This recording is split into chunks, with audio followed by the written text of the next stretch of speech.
Fioralba që na mbrove, zemrën gjithë na i zonë.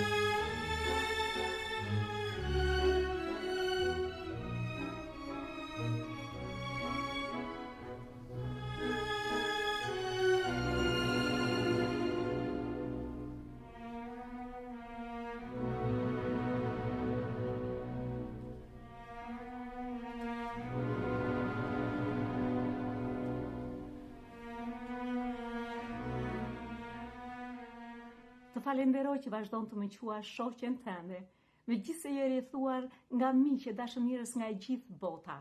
Jam krenare për ty dhe uroj që të ngjitesh në majat më të larta.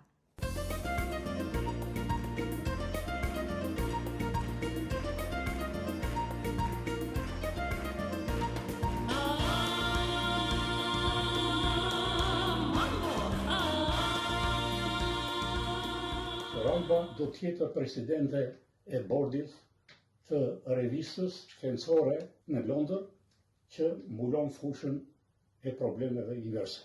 I uroj me një zemër suksese të mëtejshme dhe më të shpikatura në karrierën e saj të shkëlqyer.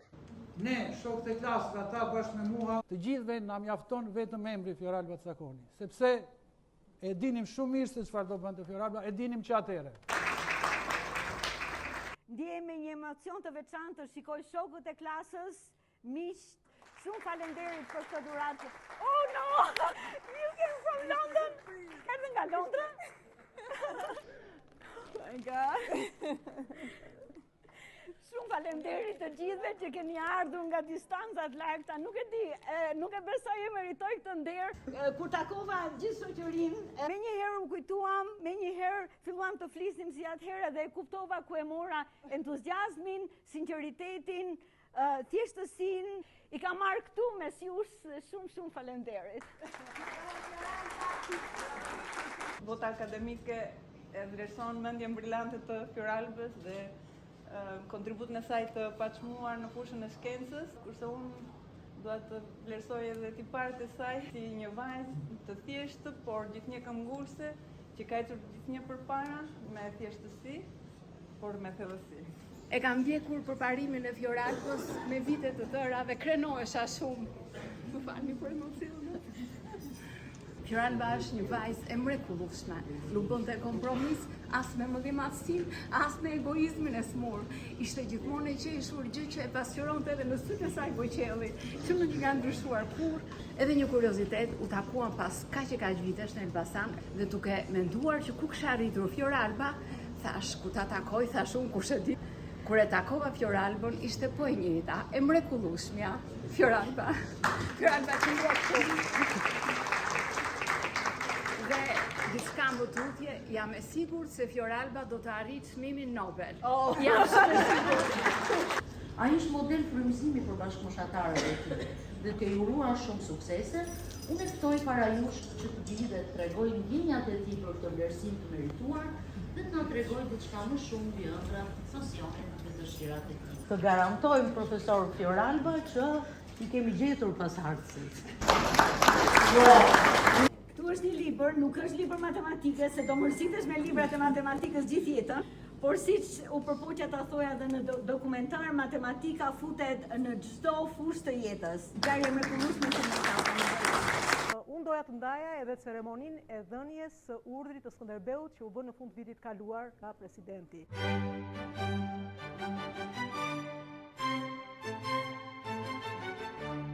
Ju falenderoj përzemërsisht për këtë vlerësim, për këtë nder të veçantë. Rrënjët e karrierës time në kërkimin shkencor matematik janë këtu në Shqipëri, pikërisht në Departamentin e Matematikës të Universitetit të Tiranës, ku mora baza solide dhe konfidencën për të përballuar si e barabartë botën ndërkombëtare të matematikës.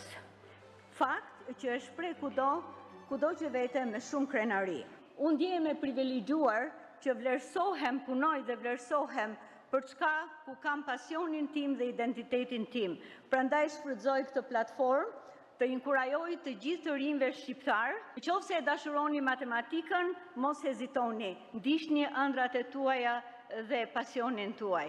Faleminderit për këtë nderim.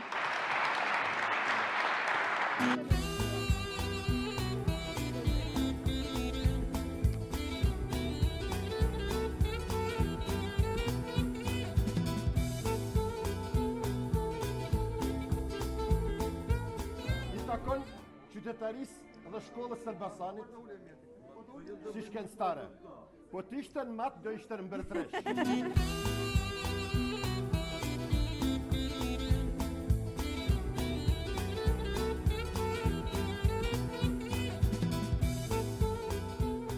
Tani mbas kaq vitesh e shikoj pse jam unë kjo që jam nga ana profesionale dhe nga ana e karakterit, sepse isha rrethuar nga njerëz të mrekullueshëm. Unë jam shumë e gëzuar që krahas nderit që është bërë Fioralbës në botë, në Tiranë, natyrisht, sot ishte momenti që t'i bëjë nderin në vendin e saj të lindjes në Elbasan. Emocioni që përjetuam të gjithë bashkë, veçanërisht ajo vetë, është i jashtëzakonshëm. Kjo shfaqje nuk do të ishte mundur nëse unë nuk do të kisha bashkëpunimin e shoqes son Najada, e cila përfaqësonte fizikën, unë përfaqësoja biologjinë, Fioralba përfaqësonte matematikën. Patëm një mbështetje të jashtëzakonshme nga stafi i universitetit dhe askund më mirë se sa këtu në Djepin e Dijes, në një qytet kaq të lashtë dhe kaq të spikatur në art, në kulturë, në shkencë, patjetër që do dilte një aktivitet me shumë thellësi. Ishte një moment që ne u ritakuam, në një farë mënyrë ishte festa e shkencave, festa e dijes. Shumicën e njëri tjetrit nuk e dallonim, sepse kemi gati 40 vjet që një pjesë e mirë si jemi parë, por ja që erdhi Fioralba na mblodhi të gjithëve dhe ishte një takim shumë emocionant. Fioralba është gjithçka që një komb mund të ëndërrojë të ketë si përfaqësues vetë në botë.